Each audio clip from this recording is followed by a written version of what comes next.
আসসালামু আলাইকুম ওয়া রাহমাতুল্লাহি ওয়া বারাকাতুহু। আজ শোনাবো সূরা আহকাফের শানে নজুল। 3 বছরের টানা অবরোধ ও শেষ সবেমাত্র রাসূল। 3 বছরের টানা অবরোধ শেষে সবেমাত্র রাসূল সাল্লাল্লাহু আলাইহি সাল্লাম ও তার সঙ্গীরা মুক্তি পেয়েছেন। আর এমন সময় নবীজির চাচা আবু তালেব ও প্রাণপ্রিয় স্ত্রী উম্মুল মুমিনিন খাদিজা রাদিয়াল্লাহু তাআলা আনহু ইন্তেকাল করেন। তাদের মৃত্যুর শোকে নবীজি বেশ মুষড়ে পড়েন। ওদিকে কাফিররা তখন আরো সাহস পেয়ে যায়, নবীজিকে খুব বেশি যন্ত্রণা দিতে থাকে। তাই তিনি তায়েফে গেলেন। উদ্দেশ্য বনু সাকিফ গোত্রের দিনের দাওয়াত দিবেন।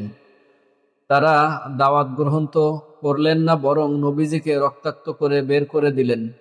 হতাশ হয়ে সেখান থেকে ফিরতে লাগলেন নবীজি। শারীরিক মানসিক কষ্টে সেই মুহূর্তে তিনি খুব দুর্বল হয়ে পড়ছিলেন।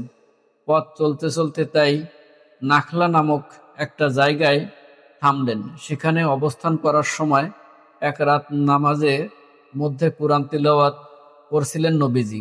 আর এই মুহূর্তেই সেখান দিয়ে জিনদের একটি দল যাচ্ছিলেন। রাসূল সাল্লাল্লাহু আলাইহি সাল্লামের কণ্ঠে কুরআন তিলাওয়াত শুনে থমকে দাঁড়ালেন, মনোযোগ দিয়ে শুনল রাসূল সাল্লাল্লাহু আলাইহি সাল্লামের তিলাওয়াত। এরপর নবীজির উপর ঈমান এনে তারা নিজ জাতির কাছে ফিরে যায়।